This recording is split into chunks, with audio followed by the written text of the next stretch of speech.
Welcome to the Baby Queenslander. This is the little 1950s home that we are selling. And Emily and I are really excited to show you and give you a little walkthrough today so you can see what a character home built in the mid-1950s looks like. You can see my ugly face on a big sign here. We're selling the property ourselves, and we're also going to talk in future videos about how you can do that and save yourself 10, 20, 30 grand in selling your own place, whether it's your own home or an investment. So come on, let's take a look. So as you can see, the head height is less than my height here to get into the garage underneath. So you need a lowride or a sports car, maybe get yourself a Porsche to park in under there, and we'll show you the underneath space towards the end of this video. But come through the front door. So you enter through a central set of stairs straight into our open living space. Now these are original cornices in the home. They were hand molded back in the day, and the walls in these rooms are horsehair. The walls in the other rooms are asbestos. So whoever's taking on the renovation projects, who's buying this place down the track, whether they do an extension, whether they knock down, rebuild, whether they renovate, they just need to be wary of horsehair and the asbestos on the walls.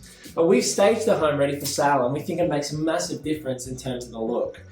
We did the staging with Sell and Style, and as you can see, they've placed two little chairs here, and then a nice large lounge right in the center of the room to really fill up the space and see how you would live here in this property.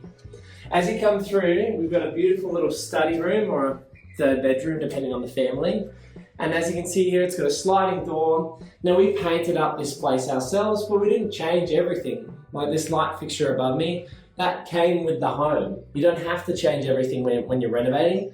It's about renovating to the standard of the area. So we spent about $35,000 to $45,000 on the first renovation. We did that back in April 2020, the start of COVID.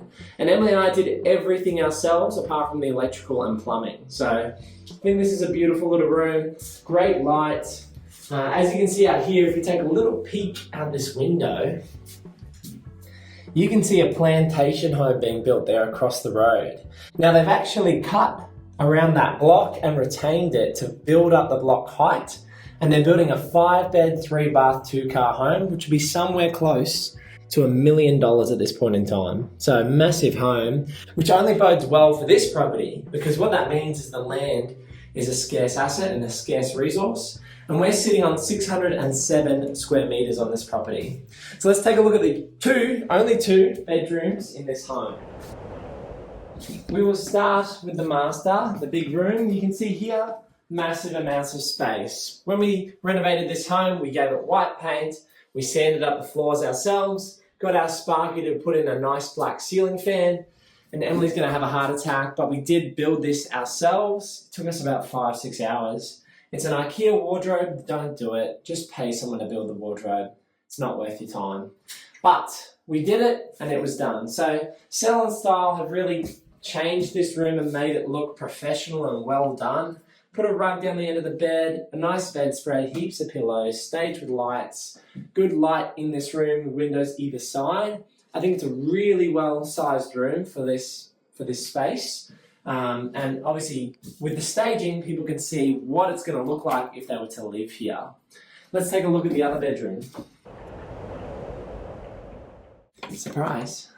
One of the things we did when we renovated this home was actually just spray paint all of the old hardware. It's a little trick you can do to save a lot of money. Rather than going out, paying a locksmith, getting all the locks changed, just pull off the old hardware, black enamel spray paint, spray it, and then put it back on. It's definitely done the job from an investment grade point of view. Now this is the second bedroom. You can see here they've also staged this with a double bed. So it actually shows people that yes, this is a room probably a bit larger than you think. It does have a built-in which does cut into the space, windows out towards the back and the side here. This was probably hand-built by the original owner because a lot of these properties were specky homes. You know, they were owner-built back in the day in the 1950s and 60s. People used to have their mates come out or, an order essentially, and they would build their own home. And the owner originally probably built this themselves. You can see here it's a little bit worse for wear, but with a little bit of staging and presenting the room nicely, it's come up all right. Now this was probably the biggest transformation, and this is the bathroom. You can see here that we've got terrazzo floors, which we left because it was too much trouble to change. We tiled this whole shower surround and it came up a treat. You know, these tiles are only $30 to $40 a square metre, and this was the first tiling job we ever did. I think we actually did a really good job because we were quite particular with it. I've done worse tiling jobs after doing this job, to be perfectly honest, but it really lifted the space up and modernised it. We resprayed the tub, again, to get a better look with an enamel, and just painted the rest of the bathroom white. Again, the toilet's nice and basic, well presented, and these timber tops were a cheap option rather than going for stone. You can buy timber for a couple of $100. Hanging a nice big mirror on the wall, you can see it really makes the space feel bigger and very usable. If you were going to use this bathroom, you can see, yep, you can do your makeup, you can get a good view of yourself. You know, I probably don't need to see myself, but the idea is that this space is really usable, functional, clean, white and bright. Harry Potter? Yes, this is our Harry Potter closet. This is the linen closet. We didn't do a whole lot in here. You can see there's some stick down laminate in this space. Really didn't want to spend any money on this area. It's just 2 storage spaces. It might have actually been a hallway into the kitchen a long time ago, between this room and the other room, and it may have been built in down the track. So no point spending any money here, but a functional space for a bit of extra storage. Whew, I'm free. Come on through and check out the kitchen. Now, one of the crazy things about this kitchen is, again, we didn't spend a whole lot of money. What we've done for the sale is we've given out this leaflet. I'll put it up on screen or show you now. And this looks really professional. Although we're selling ourselves, we've put a QR code with all the documents. We put a title. We put, what else did we put? Building and pest. Building and pest, which is huge. We put a pest treatment in there. We put a copy of the contract. We put an offer form. It's amazing what you can do with Google Drive and putting a link on there. The other details we put on here were our number, our email address, some great photos of the property. And this has made it so easy, looks nice and professional, and gave everyone a clear idea of what we were doing with the home. So this space, again, similar to the bathroom, we just tidied up. It's not perfect by any means. This is a small oven. The bench tops are a little bit worn down and a bit tired, but again, we're a cheaper option by using timber. Now you've got to remember, we did this renovation 4 years ago, and all we've done to sell this 1950s home is just stage it, and it's made a massive difference doing the staging. On this side, again, they've just put a few features in place. Sell in Style were the company that we used. We found them to be amazing. Really enjoy working with the team. We've worked with them several times before on the Flip project last year, and helping family members sell their homes as well. So we made the space look functional, put on new hardware, painted up the cabinets, cleaned up the room, staged it, and it looks fantastic. Not a very great modern kitchen, but back in the 1950s, this would have been a good sized room for a kitchen and enough worktop space that you'd need. So come on through and let's check out the backyard.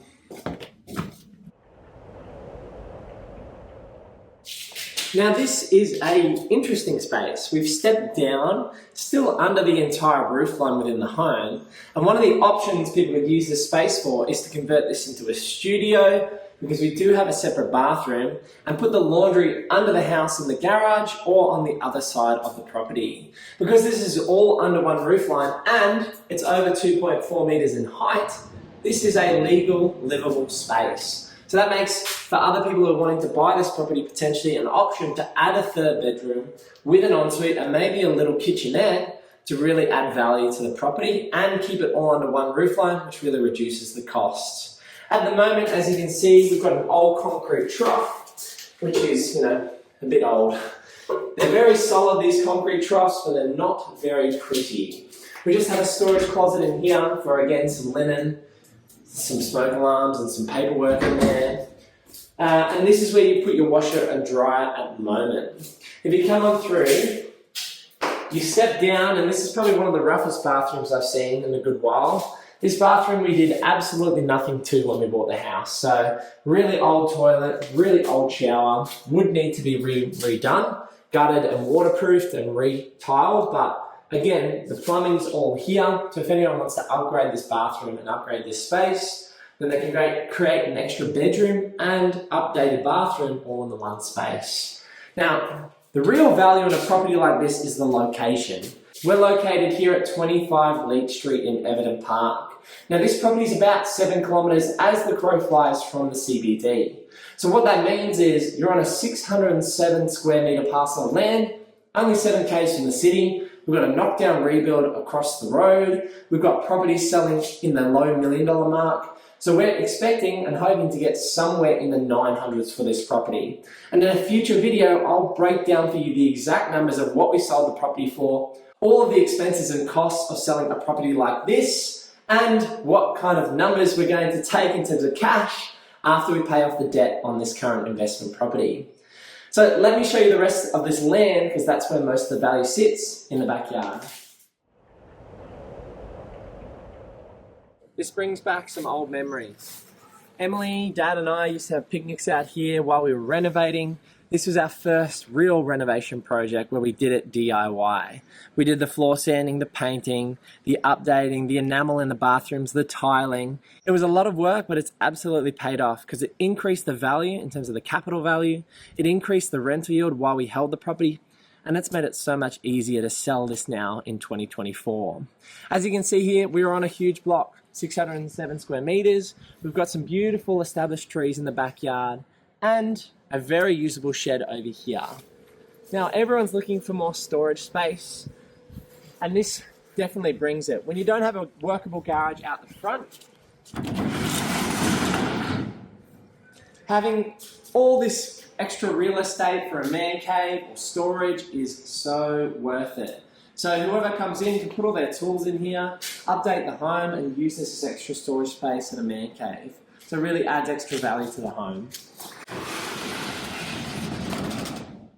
Come on in here and check this out.